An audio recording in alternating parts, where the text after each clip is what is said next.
Et crucifixerunt eum, e eles o crucificaram. Queridos irmãos e irmãs, querido Padre Geraldo, conosco hoje também nessa celebração, acabamos de ouvir o relato da paixão de Jesus, segundo São João, e nós ficamos agora na nossa memória com a lembrança do Calvário. Podemos dizer que depois desta narração, o Calvário está vazio. Está consumado, disse Jesus. Tudo está consumado. A obra da nossa redenção foi realizada. Jesus deu a sua vida por nós. Meus queridos irmãos, quando Jesus nasceu, ele escolheu uma cidade pequenina, Nazaré. Escolheu uma hora insignificante, meia-noite. Uma data que naquele momento não tinha nenhuma significação especial. E escolheu ainda um lugar escondido, uma gruta. Mas quando ele vai morrer, quando ele vai ser tratado como o opróbrio dos homens, quando ele assume sobre si os nossos pecados, não é uma cidade pequenina que ele escolhe, mas é a capital, Jerusalém. Não é um momento imperceptível, mas é no clarão do dia, crucificado ao meio-dia, com o sol a pino, e morre às 3 horas. Não numa gruta, mas no alto de uma montanha. Não numa data que não tinha significado, mas na data mais própria, a Páscoa. E Jesus morreu exatamente no momento em que no templo os cordeirinhos pascais estavam sendo imolados. Era a sua hora. Era a hora para a qual ele veio a este mundo. Toda a razão de ser da vida de Jesus era a cruz. Jesus é a criança que nasceu para morrer, veio ao mundo para dar a sua vida. É o que nós contemplamos hoje. Elevado entre a terra e o céu. De alguma forma, a terra rejeita Jesus e por isso ele está suspenso da terra. De alguma forma, mistério, o céu rejeita Jesus e por isso ele fica suspenso. E é nessa cruz que ele dá a sua vida por nós. Ali, eles o crucificaram. Mas quem, meus irmãos? Eles quem? Quem foi que crucificou Jesus? Este vai ser o assunto da nossa reflexão. E peçamos a graça àquela que nesse dia, mais do que ninguém, viveu o drama da paixão de Jesus. Peçamos a Nossa Senhora, meus irmãos, no início desta pregação, que hoje, o dia em que a própria natureza ficou consternada pela morte de Jesus, o sol foi deitar mais cedo, envergonhado pela morte do seu Criador, a terra tremeu, a terra balançou, ao perceber cair sobre si as gotas do sangue de seu Deus, as pedras se abalaram e se romperam e se fenderam. Que Nossa Senhora nos alcance a graça, que o nosso coração também se abale, que o nosso coração também se comova. Ela que teve o seu coração transpassado, que ela permite que o nosso também seja transpassado pela dor da morte de Jesus. Peçamos a ela essa graça. Ave Maria, cheia de graça, o Senhor é convosco. Bendita sois vós entre as mulheres, e bendito é o fruto do vosso ventre, Jesus. Santa Maria, Mãe de Deus, rogai por nós, pecadores, agora e na hora de nossa morte. Amém. Eles o crucificaram. Eu quero, meus irmãos, com esta reflexão, passar por aquelas pessoas que se envolveram diretamente na crucifixão de Jesus, mas a minha intenção é que nós procuremos ver em quais personagens de alguma forma nós estávamos presentes.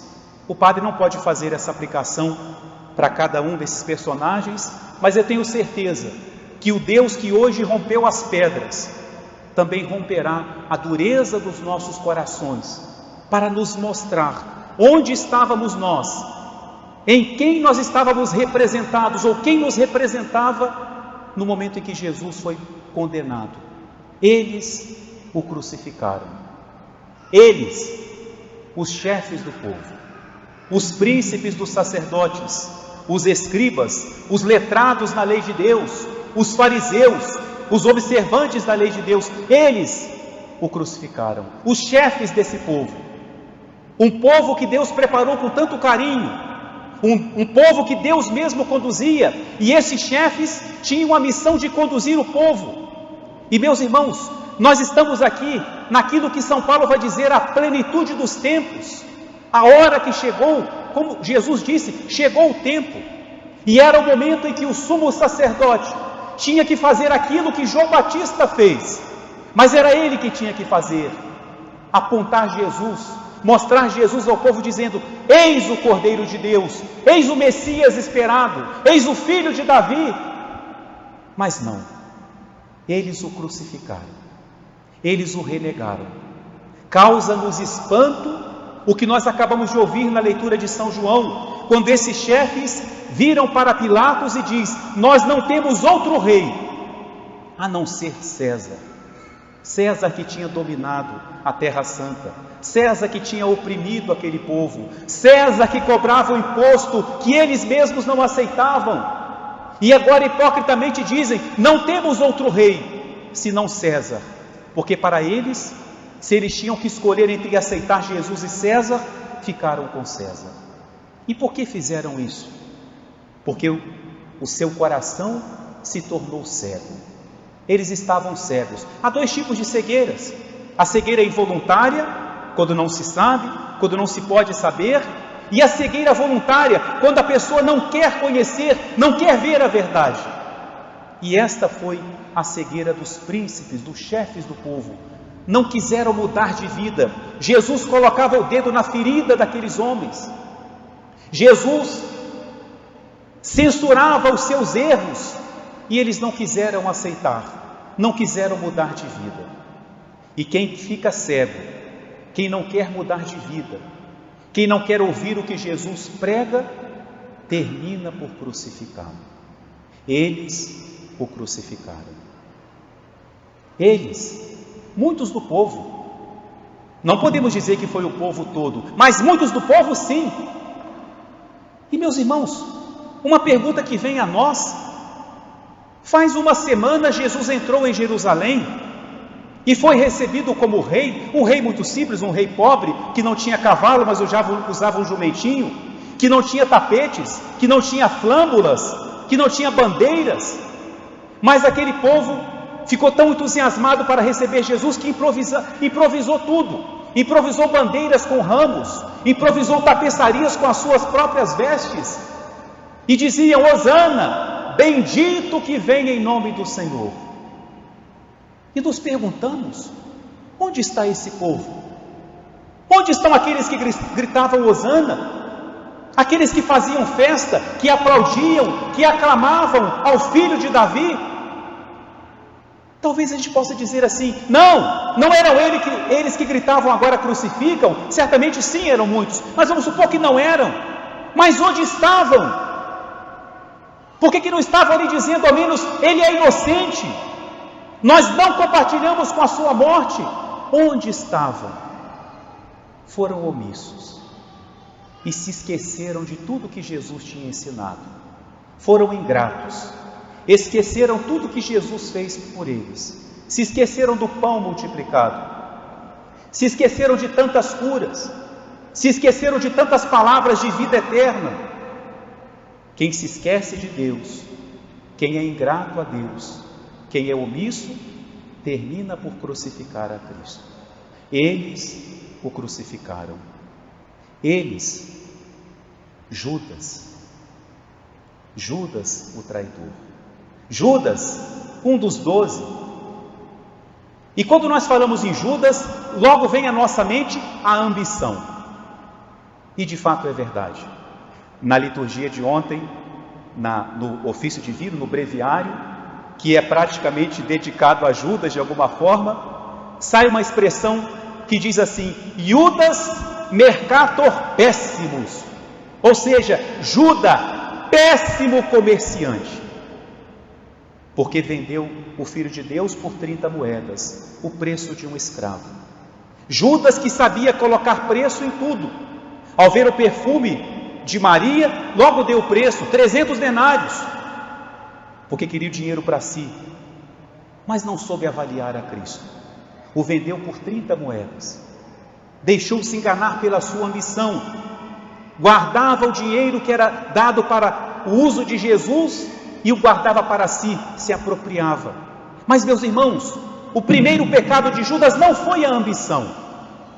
O começo da queda de Judas, a primeira rachadura de Judas, é São João que nos conta, foi quando Jesus prometeu a Eucaristia.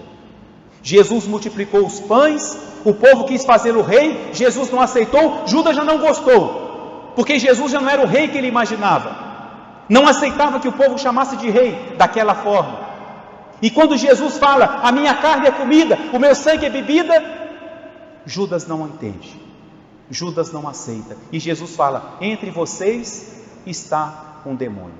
Ali começa a queda de Judas, ao renegar a Eucaristia, ao não acreditar na palavra de Jesus, ele se afasta de Jesus. Mas uma coisa que nos impressiona é que Judas consegue manter uma aparência. Nenhum dos apóstolos era capaz de imaginar que Judas era o traidor. Ele tinha uma aparência, ele fazia até milagre, como os apóstolos fizeram ao expulsar demônios.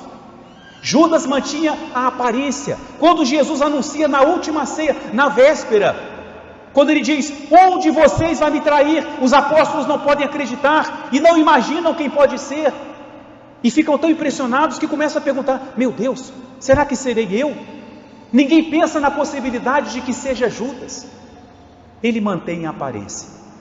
Péssimo comerciante, perdeu tudo, perdeu as moedas que depois queimavam nas suas mãos, perdeu a Eucaristia em que ele não acreditou, perdeu a amizade de Cristo que ele rejeitou, Judas rejeitou, e transformou o beijo, sinal de amizade, em senha para entregar Jesus, e sobretudo Judas perdeu a esperança. Ao ver o que acontecia, tomado de remorso e ao mesmo tempo com o seu coração orgulhoso, Judas pensou, o meu pecado é muito grande, Jesus não pode me perdoar, ele mal pode se salvar, ele não pode me perdoar. Quem se afasta da Eucaristia, quem se deixa levar pela ambição, quem vive um cristianismo de aparência, termina por crucificar a Cristo. Eles o crucificaram.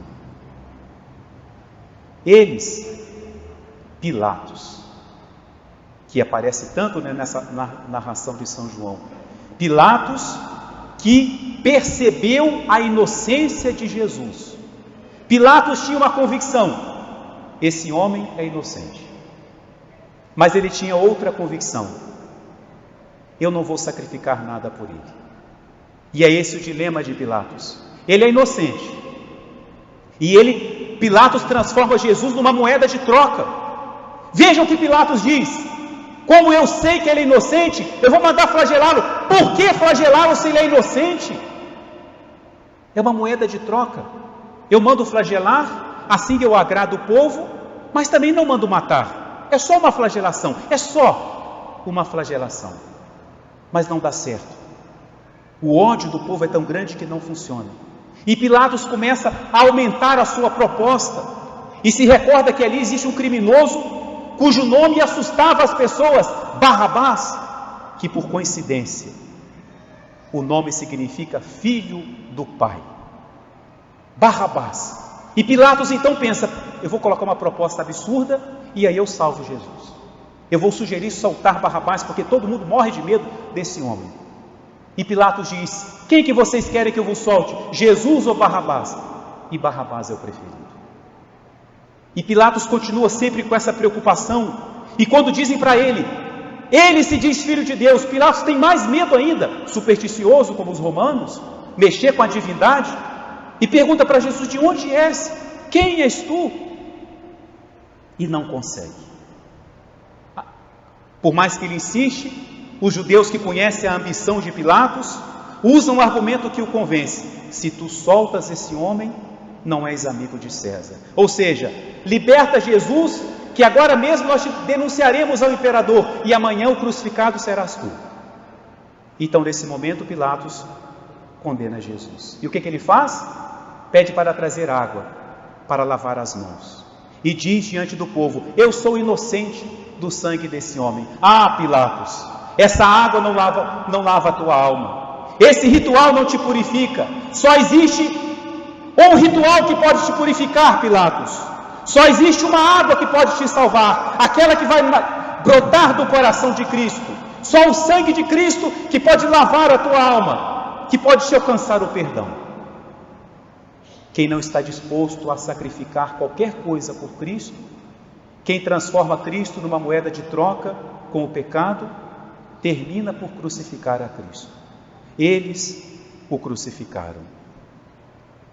Barrabás, como acabamos de falar, Barrabás era um assaltante, era um revolucionário, era um homem que causava terror, causava medo pela sua violência, pela sua força. E ele alcança a sua liberdade à custa da morte de Jesus.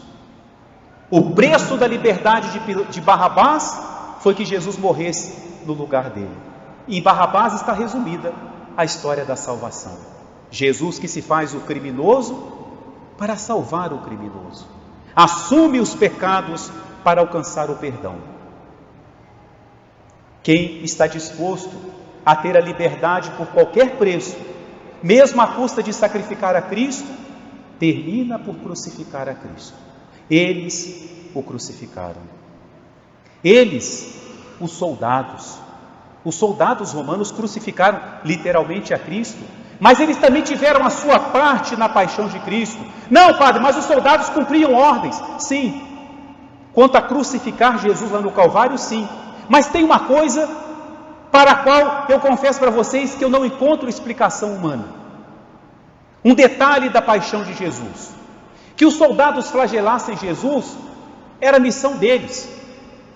Talvez Deus não vai cobrar deles esse pecado, mas há um pecado que sim, está na conta dos soldados: a coroação de espinhos.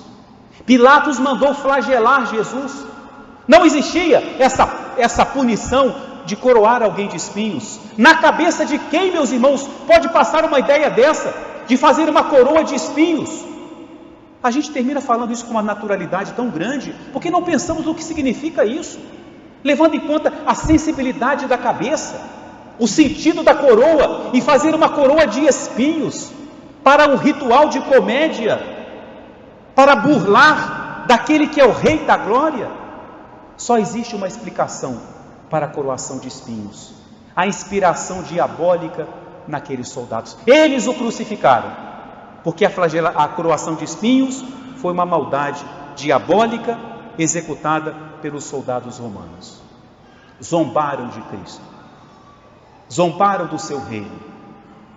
Quem não afasta os seus pensamentos, quem zomba de seu próximo, quem humilha o seu irmão, termina por crucificar a Cristo. Eles o crucificaram.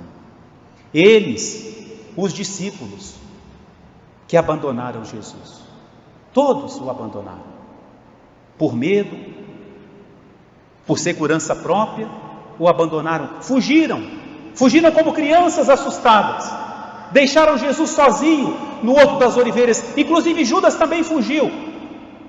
Ele aponta Jesus e foge, e todos os outros fogem, todos fugiram. E fugiram por quê? Porque não vigiaram com Cristo. No momento em que Jesus rezava na sua agonia, eles dormiam. Estavam cansados sim, mas Jesus falou: fiquem aqui, vigiem comigo, vigiai, orai, para que não entreis em tentação. A tentação estava chegando. Quem não vigia, quem não reza, quem não fica próximo de Cristo, termina por crucificar a Cristo. Eles o crucificaram. Eles, Pedro, o coitado do Pedro.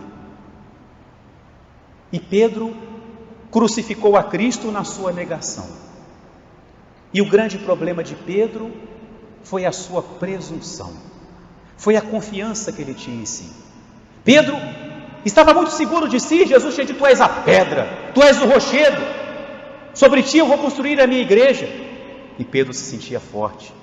Foi no meu barco que ele fez o milagre. A mim ele chamou de Pedro. As respostas que ele dava para Cristo, e Jesus elogiava: Senhor, a quem nós iremos? Só tu tens palavra de vida eterna. Pedro confiante de si, tão confiante de si, que ele comete a grande temeridade de quando Jesus fala assim: Pedro, eu rezei por você. O que São Pedro fala para Jesus? Senhor, traduzindo, né? Não precisa não, Jesus. Porque ainda que todos te abandonem, eu não te abandonarei. O que significa isso? Não precisa rezar por mim. Eu darei a minha vida por ti. A presunção de Pedro. Um detalhe, quando Jesus fala na última ceia: um de vós me há de trair. E os discípulos começam a perguntar: meu Deus, serei eu? Pedro não faz isso. O que é que Pedro faz? Ele não pensa na possibilidade de que seja ele. E ele fala com João, pergunta para Jesus quem é, porque ele queria tomar providência, ele queria saber quem era o traidor, mas não passava pela sua mente que ele podia ser o traidor, porque foi. O traidor que nega é também traição. Ele era tão confiante de si, que nem quando Jesus anunciou a traição de Judas, Pedro pensou assim: eu vou me cuidar, porque posso ser eu, confiante de si. E quando Jesus vai preso, São Mateus fala: São Pedro foi para ver o fim. Como é que ia acabar aquilo? E um detalhe: São Pedro acompanhou a paixão de Jesus de longe. Acabamos de ouvir São João dizendo: Pedro ficou de longe, não quis se envolver.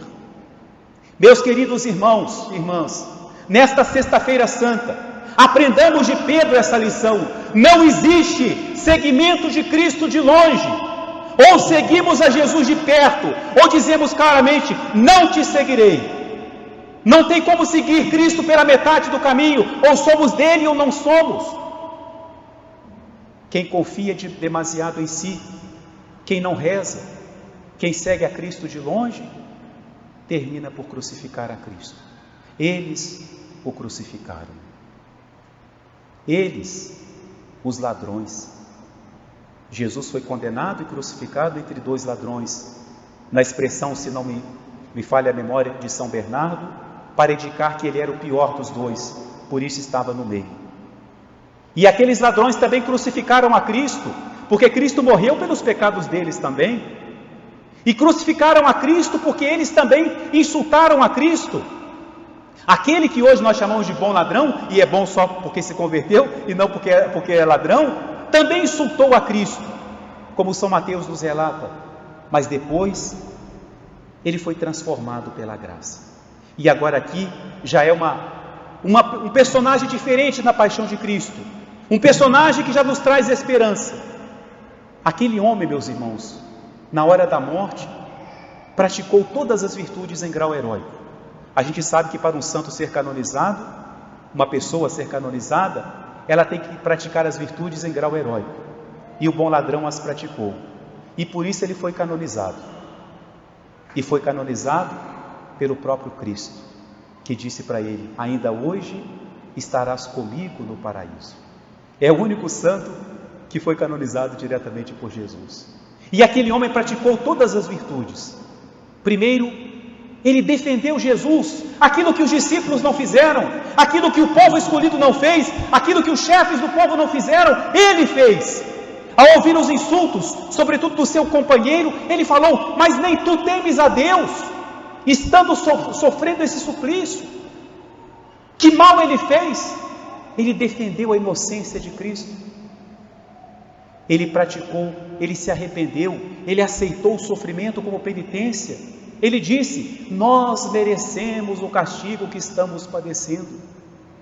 Ele, o bom ladrão, podia se antecipar a São Paulo e falar: eu estou crucificado com Cristo, porque a cruz dele foi uma cruz que o salvou.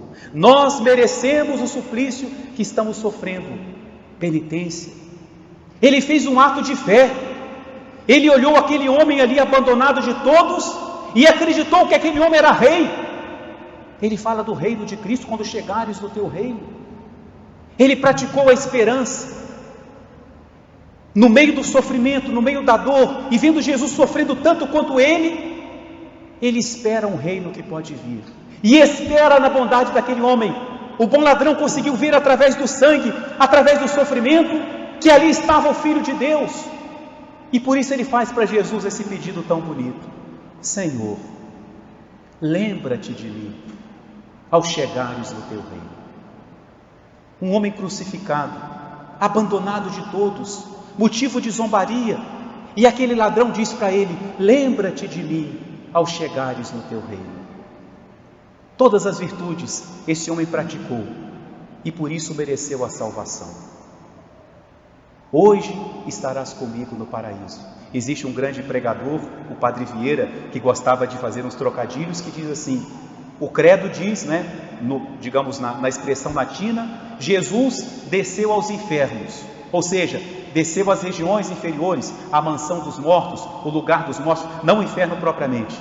E aí o Padre Vieira fala assim: como que Jesus fala para o ladrão, hoje estarás comigo no paraíso, se Jesus desceu à região dos mortos, às regiões inferiores?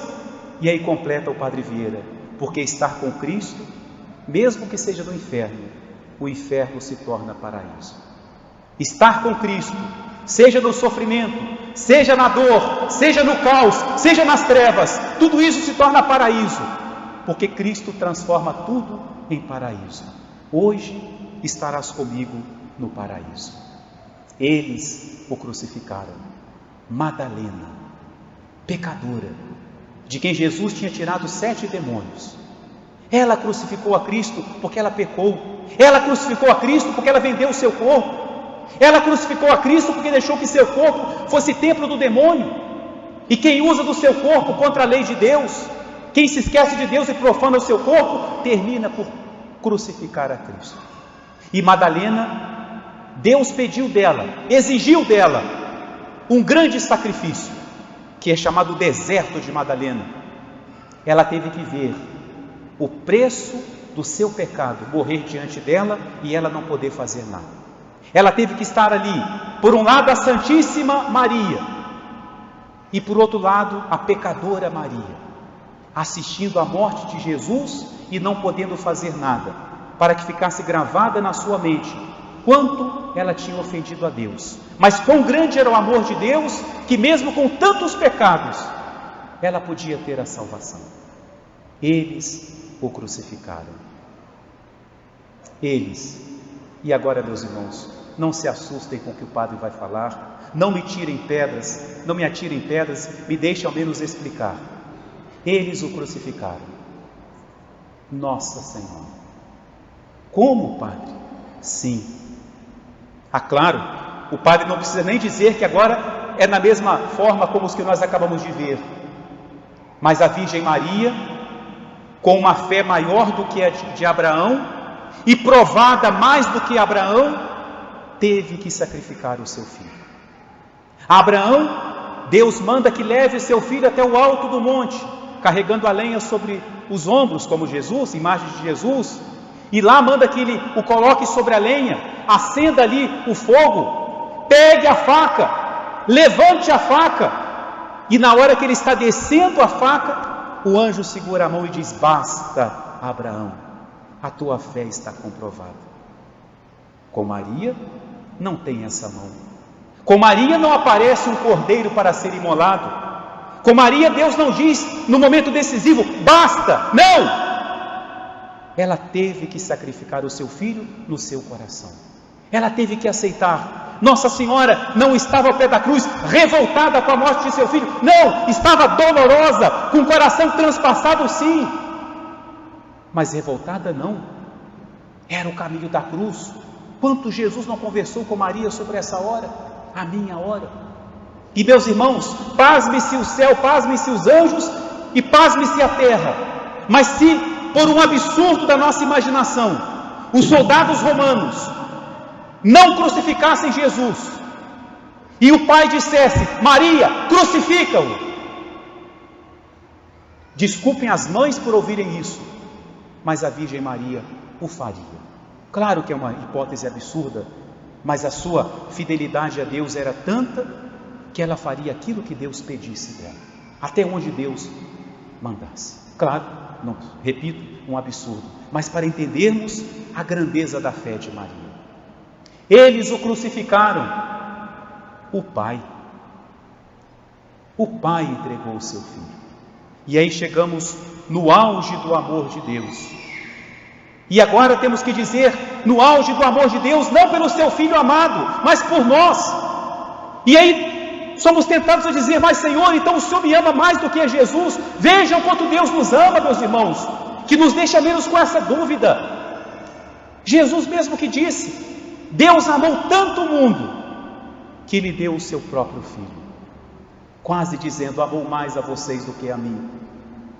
O Pai sacrifica o seu Filho. O verdadeiro Abraão é o Pai do céu. E ali o anjo não vem segurar a mão. Ali não há cordeiro, como eu disse. Ali o Filho é imolado. Ali o Filho morre. Meus queridos irmãos, para nós terminarmos, 3 pensamentos de esperança para nós. Porque diante de tanto sofrimento, de tantos erros e pecados, que podemos ver também em nós, em quantas pessoas nós não nos reconhecemos nessa reflexão, poderíamos ser tentados a fugir de Cristo como Judas, a não acreditar no perdão, a achar que nossos pecados são muito grandes. Não corram, não vão embora, esperem. Na cruz há 3 sinais de esperança. Deus de braços abertos, Deus com o coração aberto, Deus com a cabeça inclinada. 3 gestos de esperança, braços abertos. E aí eu me lembro da chegada do filho pródigo. Como que o pai o recebe? Com um abraço. Jesus morreu com os braços abertos, no alto de uma montanha, ao meio-dia, como se aquela montanha fosse o cume da terra, abraçando a humanidade. Todos que se aproximarem hoje de Cristo, com o seu coração contrito, será por Ele abraçado. Deus com o coração aberto, do lado de Cristo, na cruz o soldado abre o lado de Cristo, e dali jorra o sangue e a água. E é por isso que hoje começa a novena da Divina Misericórdia, para terminar na 8ª da Páscoa. O sangue e água que nos lavam, o coração de Deus está aberto, o lado está rasgado, nós temos acesso a Deus pelo seu coração. Ele nos abre os braços, Ele nos guarda em seu coração. Não há portas nesse coração para que possa sair a misericórdia e para que nós possamos entrar. Finalmente, Deus inclina a cabeça. O que significa inclinar a cabeça para a frente? É dizer sim. E é assim que Jesus morre, num gesto de dizer sim. Senhor, eu pequei tanto, eu vos ofendi tanto, será que tem jeito para mim? Sim, meu filho, olha a minha cabeça inclinada. Mas eu já voltei tantas vezes ao pecado, mais que Pedro, mais que tantos discípulos, será que eu ainda posso mudar? Sim. Será que meu pecado não é maior do que a vossa misericórdia? Será que a vossa misericórdia é tão grande, capaz de perdoar até a mim? Sim. Sim, hoje é sexta-feira santa, hoje Deus inclina a cabeça em direção à terra, olha para nós e nos diz sim. E Ele nos convida a ir até Ele. E onde que nós o encontramos? Nos braços de Nossa Senhora. Quando Ele veio ao mundo, os primeiros que o viram nos braços de Maria. Uma criança tão bela, tão terna. É a cena do Natal. Quando Ele sai desse mundo, nós o devolvemos ao colo de Maria. E ela olha para nós e fala: eu dei para vocês uma criança tão bonita, e é assim que vocês devolvem meu filho? É assim que eu o levo para a sepultura? Mas ela é mãe, e ela pede a seu filho por nós, e ela também inclina a cabeça e diz: sim, eu conseguirei para vocês o perdão, eu conseguirei para vocês a salvação. Façam o que meu filho disser, não crucifiquem mais a meu filho, mudem de vida, que essa sexta-feira santa seja um marco na vida de cada um. Mudem de vida, mudemos de vida, vivamos a nossa fé. E também um dia, na hora derradeira, Jesus dirá para nós: em verdade eu te digo, hoje estarás comigo no paraíso. Em nome do Pai, e do Filho e do Espírito Santo. Amém.